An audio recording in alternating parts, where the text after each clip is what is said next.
पायल, कहाँ गई थी तुम और ये क्या हालत बना रखी है तुमने अपनी? तुम्हारी भी तो हालत ठीक नहीं लग रही क्रिश। तुम दिन भर इतनी मेहनत करोगे तो हम घर पर आराम कैसे कर सकते हैं, इसलिए हम भी फुकरे खाने निकल गए थे।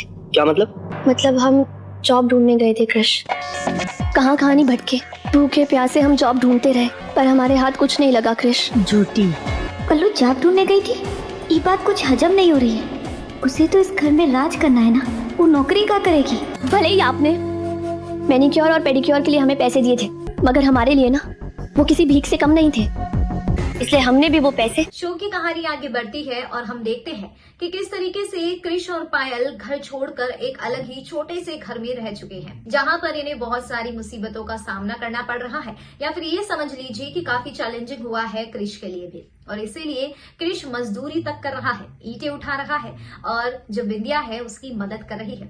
लेकिन पायल यहाँ पर जुगाड़ में लगी हुई है, हर बार की तरह उसकी नजर अभी भी पैसों पर ही टिकी है। जरूरतमंदों को भीख के तौर पे देती है क्योंकि हम कुछ भी कर सकते हैं पर क्रिश की खुददारी को ठेस नहीं पहुंचा सकते। भाभी, आपने पायल से पेडिक्योर और मैनिक्योर करवाया?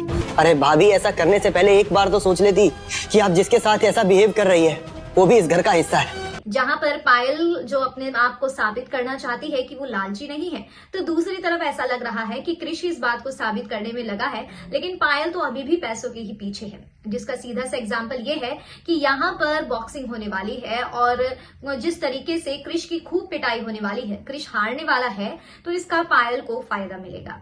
पायल को खूब सारे पैसे मिलेंगे जहां से पायल अपनी जरूरतें पूरी कर पाएगी।